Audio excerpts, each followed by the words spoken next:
Alright guys, so it's time now to take the truck to Mexico.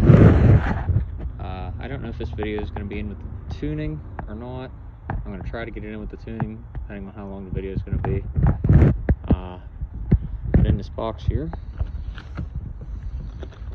I have a 5-inch turbo back exhaust system. So I'm going to start taking off the factory exhaust from the turbo back. Let's get ready to put this on. The last one I did on a Dodge was 2012, so I've never done one with DEF fluid, so it's going to be a little bit different, but they're pretty close to the same. But now we'll get onto the truck and get started. Alright guys, so I'm in the truck. I am at the back where the tailpipe meets one of the cylinders, and there's a clamp there. You have a rubber bracket there. I'm going to take that off first. There is a sensor, 2 of them, right up top. Take them out. There's a rubber, I don't know if you can see it, my light's probably blinding it. There's a rubber bracket up top. And then you got these 4 nuts that hold that pipe on. That'll be the next piece to take off. And then you got line going in there. And there's a sensor right up there. And then rubber bracket there. Rubber mount up there. And then where the downpipe comes down, there is 3 more nuts.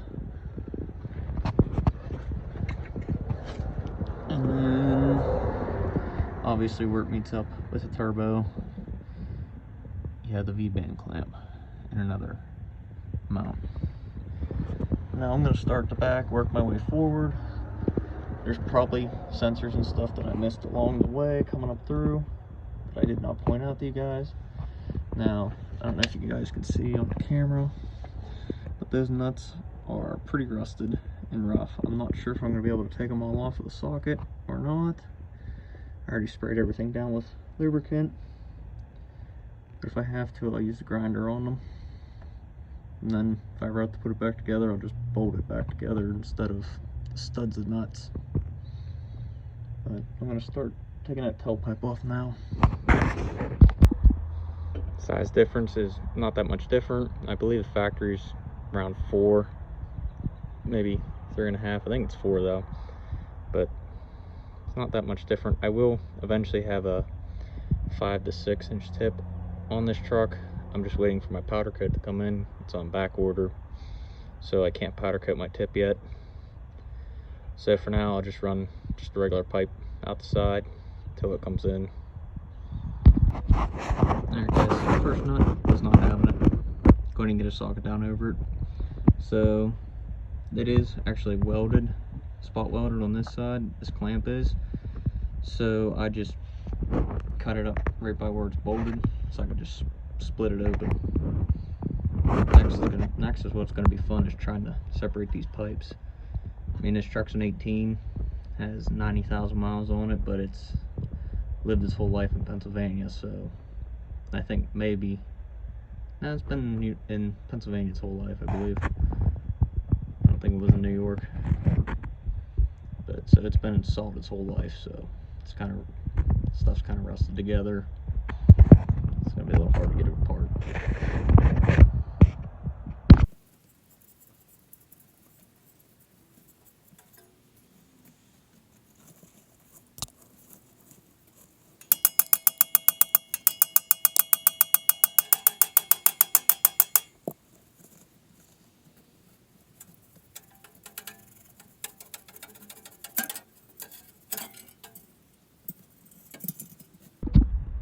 So the tailpipe section's out. A couple taps on it with a hammer, and that actually slid right out. I was surprised.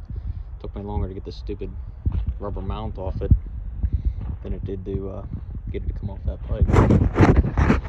Next, we're gonna take this can off. I believe those nuts are 18 millimeter, which I'm gonna have to try to pound that socket on. Try to get it out. There is actually 4 sensors. Let me try to get moved around up here. So, you got the 2 closest to me. That one there. And there's one right there. So, the easiest thing to do, unplug this guy, which is just the push tab. Unplug this one, which you just slide this yellow tab up and you can unplug it too. Up here, our fuel and water separator. It's also a push style, just unplug it. And then that one on the frame rail, also a push style, you just unplug it. Which I already went ahead and clipped them all beforehand. And then I think they make caps to put over these, if I remember correctly. I'm just going to tape them all off when I'm done. I'm not going to screw around trying to find the caps now, because I'm already down here taking the exhaust off. But you can find the caps if you'd like. Or if you want to take the wiring completely out of the truck, that's up to you. I'm not going to do that. But next, take them bolts out and then work on these rubber bushings. Rubber mounts, bushings, whatever you want to call them.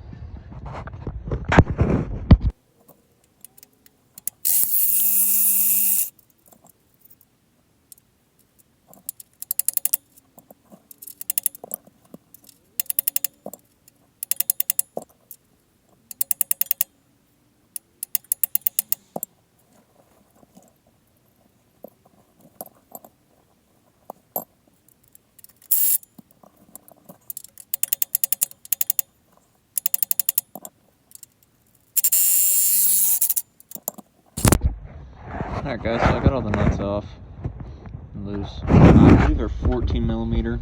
Some of them I was able to get with 16. Some of them 15, but some of them, or I think 2 of them I actually had to pound a 14 on, so I believe they're actually 14 millimeter. I forgot about this. I believe that might be the injector, I'm not sure, but it's just got this red safety clip and push style clip on it. And then this, there's probably a special tool to remove it, which it has sort of like a gas fitting on the end of it, quick lock, which I tried to remove mine and I ended up breaking it. So if I ever go to put it back together, I have to get a new end for it, but that's fine. I'll get a new end when that time comes if I ever put it back together. So I'm gonna finish taking those nuts off and then take these rubber mounts, or these rubber bushings, mounts, whatever you want to call them, off.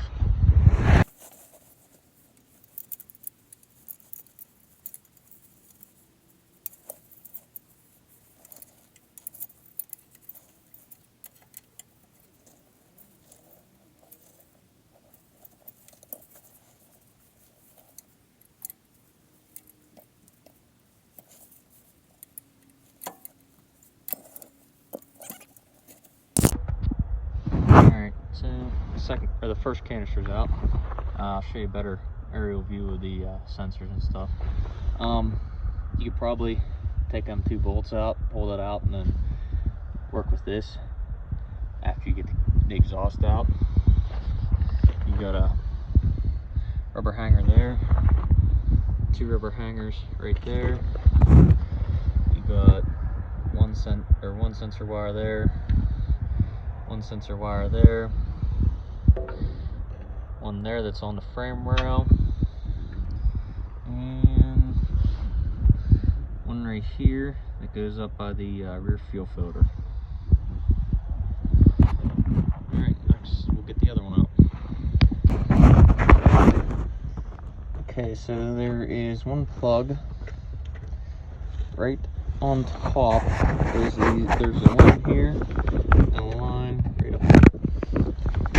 Use this guy right here. It's got a red safety tab on it, and then it's just push to release. There is two along the frame right here. They're just push release ones. One here and then one right here. And then I do believe if you want to take this whole wiring harness out, which I haven't decided yet, I may actually do that. It is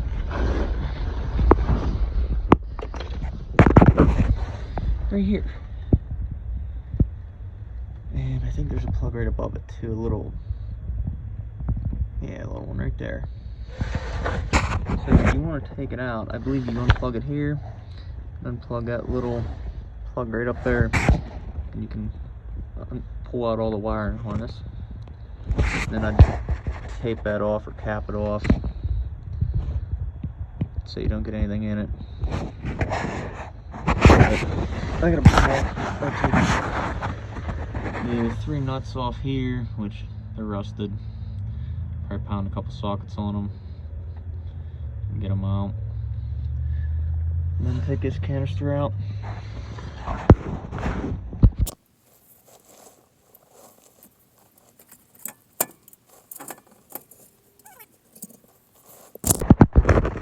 There, guys. There's the second can out. That top bolt, I found it easiest to use a swivel joint socket.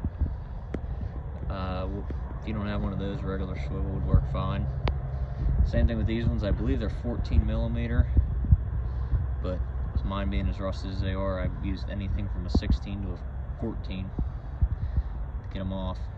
I just went over top of the tranny cross member right here with a long 1/2-inch drive extension, pounded the sockets on, then used the small 1/2-inch drive impact to back the nuts off. Next, we're going to take that V-band clamp off the downpipe and pull the downpipe out. Alright guys, camera to focus. The V-band clamp down there is now off 11mm. I had a lot of trouble getting it loose. Ended up having to get my little propane torch, heating it up, getting a 1/2-inch drive long ratchet, and I got it broke loose with that. And then I was able to use a ratcheting wrench to take it the rest of the way off. So now I should be able to hopefully shimmy that downpipe down out. Now I had issues with like my 12s and stuff. I did actually have to drop the cross member for the transmission for some reason. I could not get it out for the life of me. So hopefully I don't have to do that again, because I really don't want to get the transmission jack out. But we'll try to do it without it. Got it out. Did not have to drop the cross member. I just pushed it towards the back and then pulled it down to the front. So don't forget to unplug this sensor. I forgot to unplug it because I did not know it was there. It is the one right above the main wiring harness. So don't forget to unplug that. There it is. I looked into removing this plug. I followed the wires that are all connected to this plug, and you cannot remove this unless you have another wiring harness to plug into it to hook into your fuel and water separator in the back. I don't know if there's one on the market you can buy, or if you want to make one or what, but if you unplug it, you'll have a fuel and water light on, or check engine light for that being unplugged. So I traced it back, got all these wires back, and it branches off here and goes up to your fuel filter. So you cannot unplug it. So just for now, I ended up electrical taping, putting putting dielectric grease inside my plugs and zip tying it up. I am going to look into either making a harness or finding a harness to get rid of all this cluster of wires underneath the truck. But time to start putting exhaust on. Now it's time to put the puzzle together. Obviously this exhaust is for multiple applications, whether you have crew cab, long bed, short bed, mega cab, regular cab. So it's got multiple different pipe lengths in it. But, well, first pipe will be the downpipe. You're going to need the factory, well, most kits use the factory V-band clamp, because I noticed that with my other trucks too. I had to use the factory V-band clamp. This kit also is the same way. So I'll get that off the old downpipe and get it on the new one. Alright guys, downpipe is in. Took a long time because I could not get that stupid V-clamp in, and I couldn't get the pipes lined up. Might be easier if you have two people. I don't know, you might not be able to get your hands in there if you got two people. But I just have it not tight enough to hold it, but I didn't completely tighten it down yet, so that I can move the pipe around to get it in the position where I need it. Push the pipe in. So I'm gonna continue building the rest of the exhaust. Alright guys, so it's kind of hard to see and kind of hard to hear because I got the torpedo heater on. Because it is now snowing. But I got the exhaust on. Way back.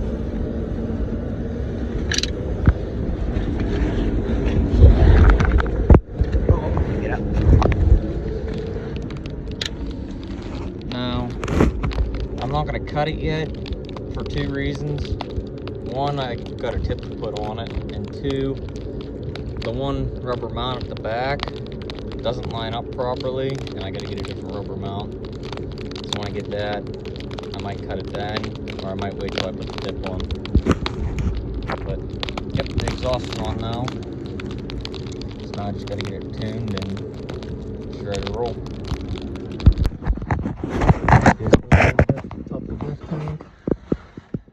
It was an 8mm bolt towards the front of the truck to unhook this module. I unhooked those plugs, which I'm not too sure where the other one, oh there it is. Unhook those plugs from it. I'm going to put dielectric grease on them, put electrical tape on them, and then probably zip time there. Alright guys, so usually right now I'd be putting an Egr Delete on, but I'm waiting on my powder coat to powder coat the Egr Delete. So I'm just going to unplug it until I can get it put on. So got that sensor, the Egr. I don't know if we can get it in the shot, but down here on the back side there's a wiring harness right here. If you follow it, there's a plug back there for the throttle valve. Gotta unplug that. And then over here on the passenger side, there's two plugs too, which are that one and that one. And then, like I said, whenever I get my powder coat in, I will completely remove the Egr from this truck. So I'm gonna pull those now, and then all that'll be left is tuning. Alright guys, that was part one of the delete. That was the exhaust, just unplugging the Egr and unplugging the def module. I have the Egr, like I said, I just waiting on powder coat to actually powder coat the Egr before I put it on. The next video, I will tune the truck and actually get to drive it. Thanks for watching.